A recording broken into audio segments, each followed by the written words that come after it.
Recording in progress. Greetings, beautiful people. Welcome back to another episode of the podcast bringing you compelling people impacted by all degrees of blindness and disability. My name is T.Reid, and I appreciate you hanging with me. Today, as part of the Flipping the Script on Audio Description series, I want to pause for a moment and discuss some things happening today to advance audio description in the mainstream. For this, I reached out to Roy Samuelson. Hey, I think I'm here. Hi. Hey, come on, Roy. You know I have to kick off the theme music first. Oh, so excited. Yes. Reid My mind. Reid My mind. If you watch movies with AD or you're following the audio description space, chances are you know Roy. He's a voice talent and audio description narrator and advocate. Being a part of Reid My Mind Radio has been an honor from the first time that I learned about you and was a part of your conversation, and following all the amazing podcast episodes that you've released over the many years that you've been doing this. This is really great. I'm so glad that we're talking. In addition to interviews with some of your favorite people in audio description, you can check out the full version of our conversation over at the Audio Description Network Alliance, or ADNA.org. Putting a showcase on the voice, not only to celebrate those specific voice talents' efforts, but also to give a language to people to be able to talk about audio description quality and excellence and give them something to anchor in on. And starting with voice talents seemed like a great place to start strategically and see how that goes. And as it grew into including writers, which it now does, as well as the engineers and the quality control specialists, it's the Audio Description Network Alliance. And so it's become a lot more inclusive, specifically about film and TV at this point. When it comes to audio description in this podcast, I want to showcase some of the interesting people and things taking place. I want to ask questions, but let me be clear, I don't propose to have the answers. Nah. But I do have a perspective that I'd like to share. That's as a consumer and advocate. Advocacy, we know, takes many forms, like legislative work as in the CVAA or the 21st Century Telecommunications Accessibility Act. I'm not speaking for anybody else, but I do feel that that mandate is an absolute necessity, that having the FCC demand so many hours of broadcast television to include audio description has been so influential in where we are today, and it's a necessity to continue being there. Every time you inform a broadcaster, streaming provider, or AD creator about your experience, you're advocating, and it makes a difference. Remember, there's never just one way to advocate. Roy shares some information about some of what's been taking place in his wheelhouse. SOVAS is a Society of Voice Arts and Sciences, and they have basically awards for voice talents. It has nothing to do with audio description historically, but I was nominated for a SOVAS award for a narration category. So it wasn't audio description narration, but it was an audio description narration that I was nominated for. And over the past few years, I've been working with SOVAS, and specifically this year, 2021, I've been talking with the heads of SOVAS and sharing some of my experiences as a sighted person and what that means, and to make sure that blind people are judges for audio description when the Audio Description Awards were a part of their categories for awards. It's just been amazing to see that connection, which is completely outside of the blind organizations, is now recognizing voice talents in this work. And I think that in a good way, it's going to start bringing more quality. So, in general, let me just say that I'm not really a big fan. Right? Yes. I'm not a big fan of award shows in general. Now, I admit it's a great business move to gather the top celebrities and harness all of that attention and brand yourself as the gatekeeper. That's a great business move. But when I think of audio description, one of the first things that I usually apply to everything AD is, how does it impact the experience for blind people? I realize that it could be direct at times, a one-for-one exchange. This happens and then this happens. Sometimes that's not the case. Sometimes it's not necessarily obvious. So how does this help blind people? I think when it comes to celebrating the work of audio description, particularly in the Sovas, they have found a way to share the performance in a way that celebrates it. And it is creating a competition in the sense of the people that are voting for the audio description narrators are going to choose the best. If there's going to be a handful of submissions, or if there's going to be hundreds of submissions, they're going to have to narrow it down. And to narrow it down, they're going to have to choose the best. And by celebrating which are the best, that's going to impact our audiences. This will lead to more quality because people are going to want to have good voice talents to be able to be a part of this awards ceremony, which will lead to better audio description. It's almost a cart before the horse sort of situation. What I'm hearing is that it's still so dependent on, for example, who's judging.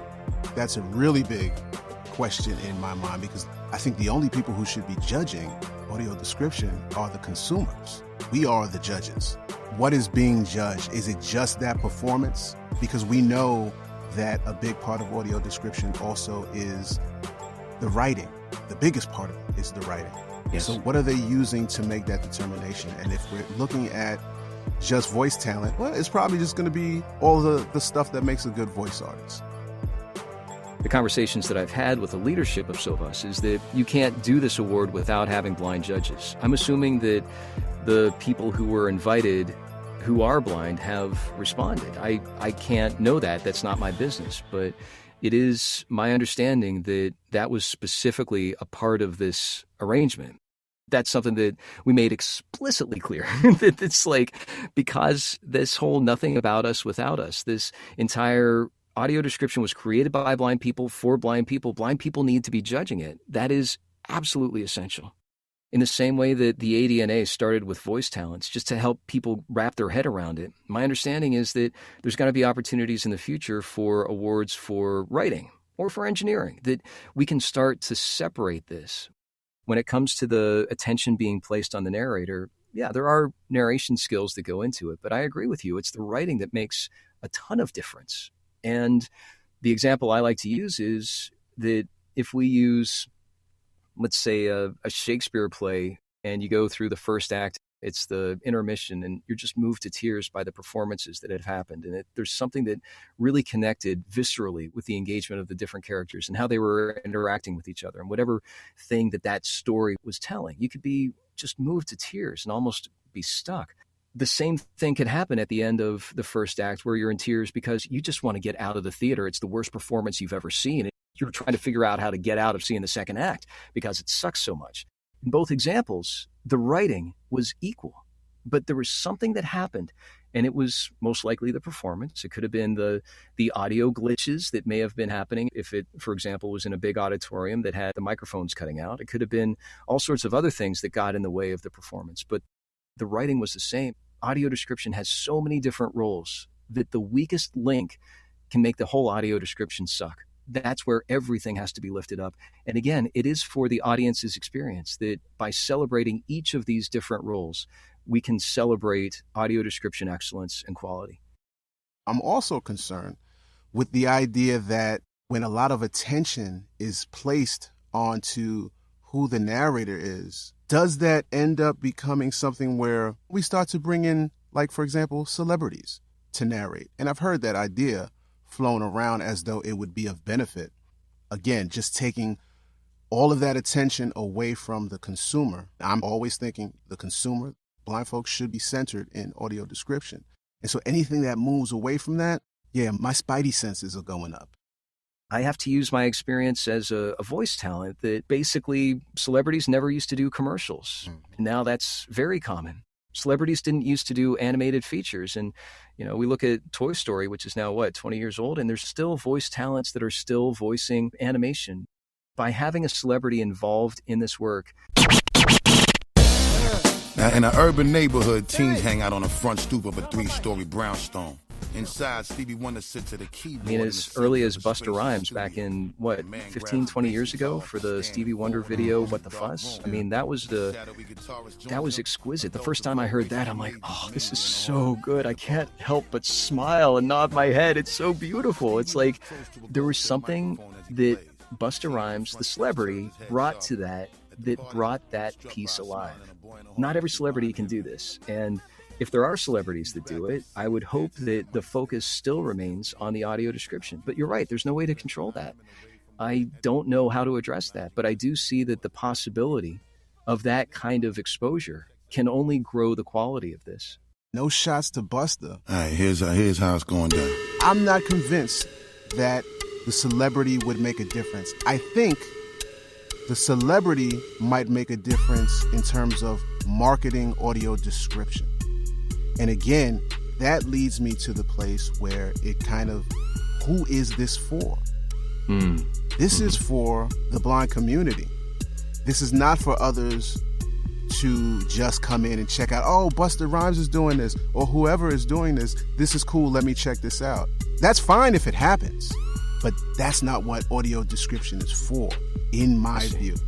I guess the question is the expense of a blind person not being able to voice it, or what is the cost to the blind audience in the context that you're talking about? Or maybe it's the blind talent, I'm not sure. Well, there's both, right? So there is the blind talent, because we're already competing with non-celebrity talent, and that's fine. That should be the case.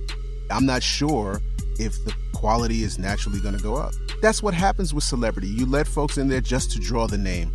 Mm-hmm. It may not make a difference. In some cases, maybe it does if they're really good, but it may not. Just because the hottest celebrity that everyone would just love to know is attached to their product or attached to their whatever.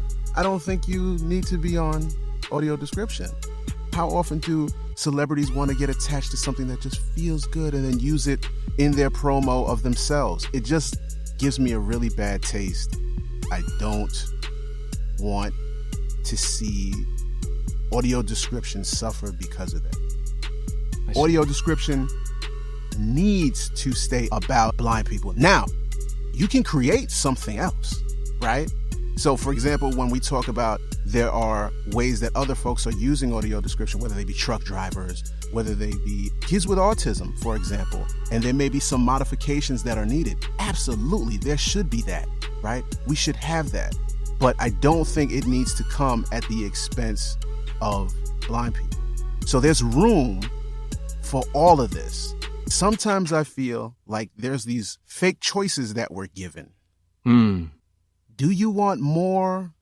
If you do, then you'll take this. Why do we have to have that choice? That's not the choice. I'm interrupting for a public service announcement. First, I need your help. I want to take Reid My Mind Radio to the next level. That's making it a sustainable venture. But I need to know more about you, the listener. I'd really appreciate if you could take a few moments to fill out a quick survey. Just go to reidmymind.com and hit the link that says survey. Secondly, a few people have asked how they could get this podcast on their favorite smart speaker. In this example, I use Apple Podcasts as my default player, so the command would be, hey device, play the podcast Reid My Mind Radio by T.Reid on Apple Podcasts. Of course, you can still follow or subscribe wherever you get your podcasts. Transcripts and more are at reidmymind.com. That's R to the E-I. D, and that's me in a place to be. Like my last name. We both agree. We want to see audio description expand. We both agree that we want to see more and we want to see better quality. Like, we're in total agreement around that. And I think these questions as to how do we get there are great. They're absolutely great. Yes. Because we have the same goal. I just think that we need to always come back to the idea of asking that question, does this center blind people? Are we adding value for our audience? And if we're not, scrap it. There we go. And what about the Emmys? What about the Emmys, Thomas? This is great. I've been a part of the Television Academy for maybe 10 or so years, so relatively new. Part of my contribution has been as a performers peer group executive committee member. It's basically a fancy term for all the different peer groups that represent different roles of television. So letting them know about audio description and how that has such an impact on television and how it can have an even greater impact. those conversations have really evolved from the first time that I was approached by my mentor and saying, yeah, you should really reach out here, and being able to do it in a way that went from almost a dismissive, well, there's really nothing that we can do about this, but Roy has a real passion for it. So, keep in mind that whatever Roy talks about, it's probably not going to happen. Take it away, Roy. To most recently, this is such a valuable performance, and it's a skill, and it's an access that brings so much to so many people beyond blind and sighted people. Let's hear about audio description. And that was the introduction. It was basically a 180-degree turnaround time, simply because the culture has changed, as well as the awareness of what audio description is. And through some real advocacy within the Television Academy, the Television Academy now recognizes audio description narrators as qualifying television credits to become full-fledged members to be able to vote for the Primetime Emmy Awards. And I think the implications of that are, first of all, again, representation, making sure that people understand about audio description, but also, as many blind people work in audio description as voice talents, this is yet another way for them to be included in this Television Academy, whereas normally the opportunities might not be there as much. So that feels really huge. Whether we're talking about the SOVAS, the Emmys, in each case, it seems to come back to increasing the awareness of audio description. Is there an audio description effect that you and I could both agree on when it comes to making sure the value is what it is? It's the strategy of awareness. That is an essential part, because right now things have been so hidden that people aren't even aware of it. And I think as awareness grows, that can create that very healthy competition of how great the audio description can be. I think you're right with the awareness, but when I look at awareness, I'm looking at awareness from the perspective of blind people, because I know a lot of blind folks who do not know about audio description. I know a lot of blind folks who think that audio description and television and movies are not for them because that's the way it's been all their lives. And then steadily and hopefully they're starting to learn more about that. I think that audio description for students and looking at the results of how they're learning, their involvement in the quote unquote mainstream, and their ability to relate to their peers and those relationships that happen. I want to measure it by the relationships that employers and employees begin to have, because there's more of that conversation, and then blind people are making more advancements, because we know that when you're in a corporate environment, for example, you learn about new things because you're just friendlier with people. You start to you start to trust someone else, and you just like to be around that person.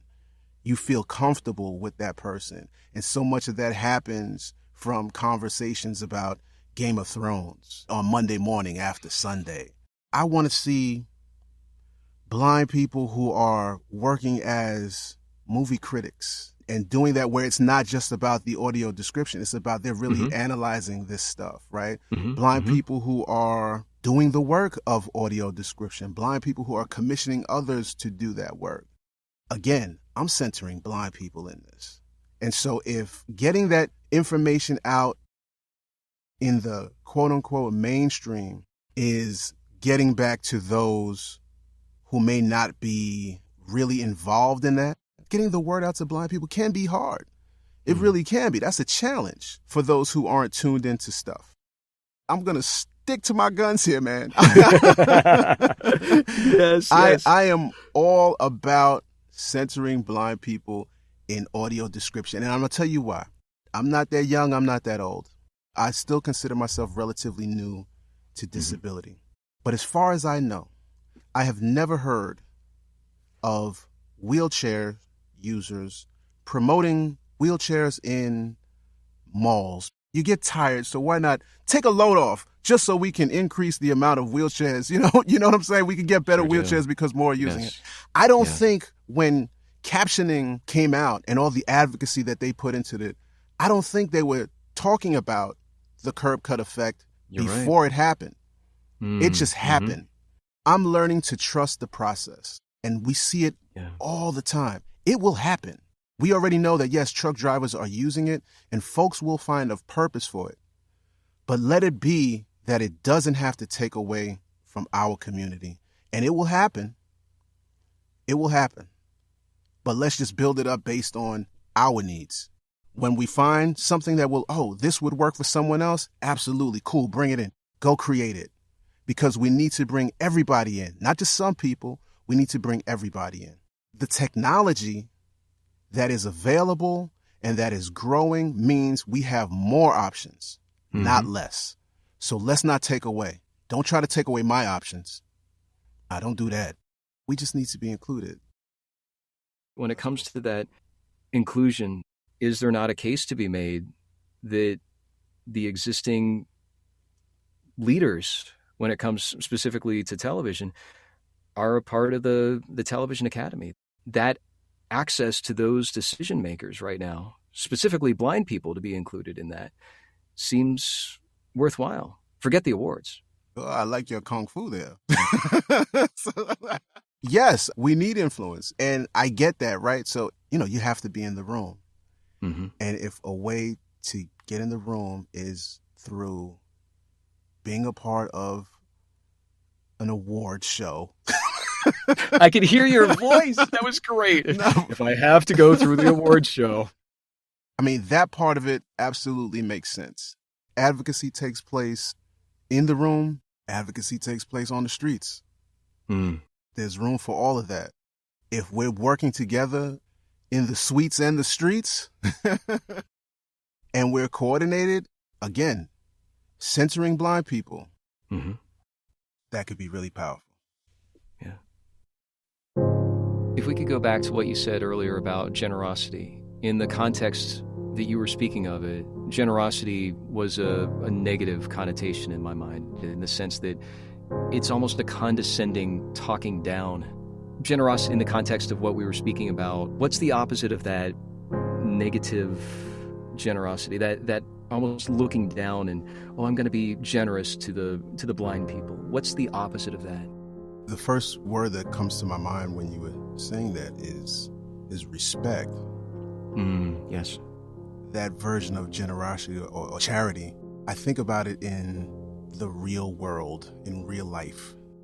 I think about it when walking into a store or wherever, and just the difference in treatment. Being in a restaurant and someone asking the person that a blind person is with, if they're sighted, what does he or she want? Oh, jeez. Yeah. As though I can't communicate to them. These are the very similar feelings that are triggered when we have in these conversations around audio description. For me, it always comes back to respect, because if someone is not looking at me as an equal, wherever we are, that problem is not necessarily with me, but I do feel it because I'm not getting the service, whatever that may be. I'm not getting that equitable treatment because of the way they view me. That perspective that they have around blindness, around disability, that is what I think the awareness that I want to do, I hope I do. If I wanted to reach out to non-disabled people, it's really in hopes that that is the message that they get. It's ableism. It's looking at disability in a certain way as if it is less than. It's not normal. And it is normal. It's absolutely normal. And there's so much that we're missing out because we don't respect and appreciate the contributions of disabled folks. And specifically, we're talking about blind and low vision. That concern comes to me when we say, if others become aware of audio description, for example, it's not really helpful if they're just looking at it, oh, isn't that nice? That's great. Oh, that's great. That's wonderful that they do that for the blind people. Yeah. I get you. That doesn't help. It doesn't help at all. Yeah. In that case, it makes it worse, because that respect is disrespect. I get it. Yeah.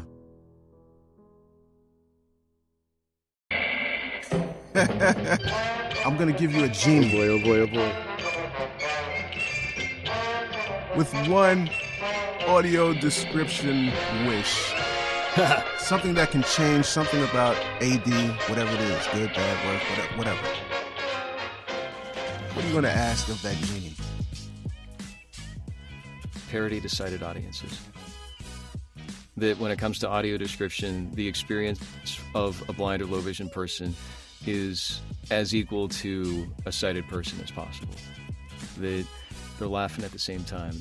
That they're able to turn it on as easily as a sighted person. That they're able to watch it at the same time that it's released as a sighted person. That they're able to go from cinema to streaming in the same way that a sighted person does. That they're able to get the quality and excellence of the performances, of the writing, of the mix, of the quality control that sighted people get with their track. That parody, in the sense of as equal as possible, is a part of audio description. That is done, by the way, by blind experts being paid for their value and their service. Those two things are so linked in my head that you can't have one without the other, and you can't have the other without the one. That there is no way that audio description quality and excellence to be in parody to sighted audiences can happen without blind professionals being paid for their value. You can't have one without the other, as far as I'm concerned.